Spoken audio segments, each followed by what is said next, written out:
Right bulletin లో breaking చూస్తున్నాం. YCP నేత బోరుగడ్డ అనిల్ కుమార్ కు ఆంధ్రప్రదేశ్ హైకోర్టులో చుక్కెదురైంది. సోషల్ మీడియాలో అసభ్యకర పోస్టులు పెట్టాడంటూ అనిల్ కుమార్ పై అనంతపురం 4వ పట్టణ పోలీసులు కేసు నమోదు చేశారు. ఈ కేసులో తనకు బెయిల్ ఇవ్వాలంటూ బోరుగడ్డ ఇటీవలే హైకోర్టును ఆశ్రయించాడు. దీనిపై నేడు విచారణ చేపట్టిన ధర్మాసనం బోరుగడ్డ అనిల్ పిటిషన్ను కొట్టివేసింది.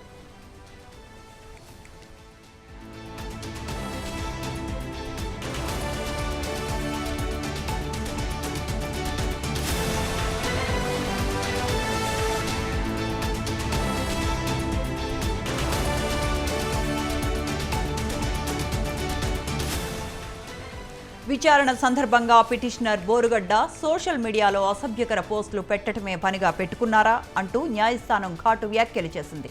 ఇలాంటి వారిని క్షమించడానికి వీల్లేదని తేల్చి చెప్పేసింది. పిటిషనర్కు పూర్వ నేర చరిత్ర ఉందని పోలీసులు కోర్టుకు తెలిపారు. అనుచిత పోస్టుల వ్యవహారంలో నమోదైన 2 కేసుల్లో ఇప్పటికే ఛార్జ్షీట్ దాఖలైందని చెప్పారు.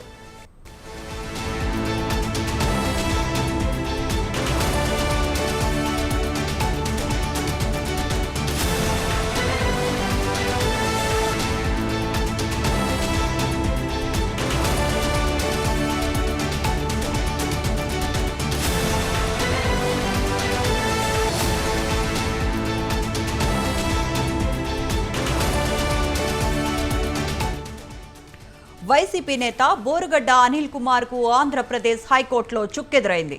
సోషల్ మీడియాలో అసభ్యకర పోస్టులు పెట్టాడంటూ అనిల్ కుమార్ పై అనంతపురం 4వ పట్టణ పోలీసులు కేసు నమోదు చేశారు. ఈ కేసులో తనకు బెయిల్ ఇవ్వాలంటూ బోరుగడ్డ ఇటీవలే హైకోర్టును ఆశ్రయించాడు. దీనిపై నేడు విచారణ చేపట్టిన ధర్మాసనం బోరుగడ్డ అనిల్ పిటిషన్ను కొట్టివేసింది. అయితే విచారణ సందర్భంగా పిటిషనర్ బోరుగడ్డ సోషల్ మీడియాలో అసభ్యకర పోస్టులు పెట్టడమే పనిగా పెట్టుకున్నారా అంటూ న్యాయస్థానం ఘాటుగానే వ్యాఖ్యలు చేసింది. ఇలాంటి వారిని క్షమించటానికి వీల్లేదని తేల్చి చెప్పేసింది. పిటిషనర్కు పూర్వ నేర చరిత్ర కూడా ఉందని పోలీసులు కోర్టుకు తెలిపారు. అనుచిత పోస్టుల వ్యవహారంలో నమోదైన 2 కేసుల్లో ఇప్పటికే ఛార్జ్షీట్ దాఖలైందని చెప్పుకొచ్చారు. ఇదే అంశానికి సంబంధించిన మరిన్ని అప్డేట్స్ మా కరెస్పాండెంట్ సంతోష్ ఫోన్ లైన్లో అందిస్తారు. Santosh, good afternoon.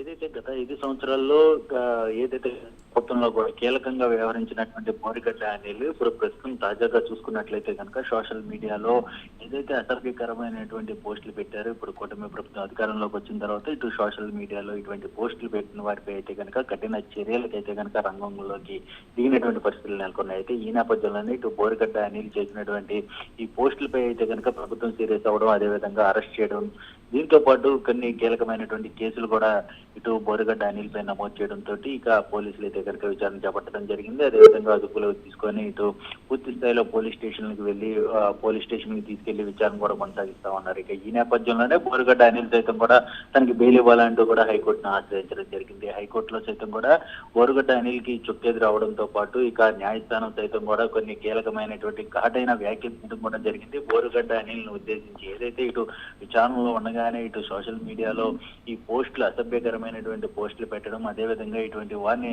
ఉపేక్షించేదే లేదు, ఎందుకంటే ఇటు న్యాయస్థానం కూడా దీనికి సంబంధించినటువంటి పోస్టులన్నీ కూడా చూడడం, అదేవిధంగా ఈ పబ్లిక్ ప్రాసిక్యూటర్ సైతం కూడా దీనికి సంబంధించినటువంటి ఎవిడెన్స్ అన్ని కూడా ఇటు కోర్టుకి సబ్మిట్ చేయడంతో ఇటు న్యాయస్థానం కూడా సీరియస్ అవడంతో పాటు ఈ సోషల్ మీడియాపై ఇటువంటి అసభ్యకర పోస్టులపై చేసినటువంటి బోరుగడ్డ అనిల్కి అయితే కనుక ఇటు బెయిల్ నిరాకరించడం కూడా జరిగింది. ఏదేమైనప్పటికీ బోరుగడ్డ అనిల్కి ఇటు హైకోర్టులో చుక్కెదురైనటువంటి పరిస్థితులు కూడా నెలకొన్నాయని తెలుస్తూ ఉంది. శ్రవంతి.